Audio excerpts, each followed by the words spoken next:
Hi everybody, it's Miss McElroy, and right now we're going to work on some PBL. So some of you might have done PBL before, and some of you might not.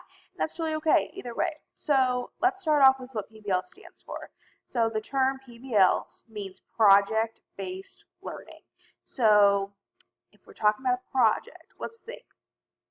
Probably by the end, you're going to get to do a project, right? And projects are fun, right? Awesome. So what we're going to do in PBL is work on all of our science and social studies standards. So the things we have to learn in science and social studies, we're going to learn in a different way. Instead of me giving you a worksheet and you having to read about it, we're going to do some other cool things and make a project at the end of it. And it's going to be super fun and exciting. But yeah, it's going to be great. So it means project-based learning. So what we do at the beginning of every unit, and we have 4 units, so one for each of the 9 weeks. At the beginning of every unit, we have what's called the umbrella question. And this is our big question that we're going to answer by the end of the 9 weeks and what we're going to create the project on. Okay? So our question for this 9 weeks is, does citizenship extend beyond our community? It's a lot of big words in there, right? But you can do it. Okay? PBL is going to ask you to do some hard things. But guess what? I can do hard things. You can do hard things. That's the important part. So for the very first day, what I want you to do is you're going to go to your PBL journal.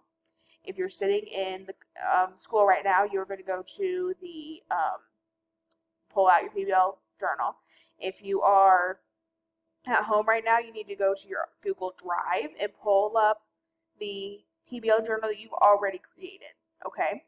And then on the very first page, what I want you to do is at the top of your page, whether it's online or in person, you're going to put the question, does citizenship extend beyond our community? And then the number 1. Each unit, we have 4 units, so each unit is going to be labeled by what number they are, okay? And then you're going to write me a whole page. I'm going to give you like 30 minutes. You're going to write a whole page answering the question, does citizenship extend beyond our community? Okay. I want you to write about whatever you know about this topic. Okay? Whatever you know. If you don't know what any of these words mean, then write that down. I want to see what you know. Okay? So I'm going to set a timer. If you're in class, I'll set a timer for you. If you're at home, you need to set a timer. 30 minutes, a whole page, go.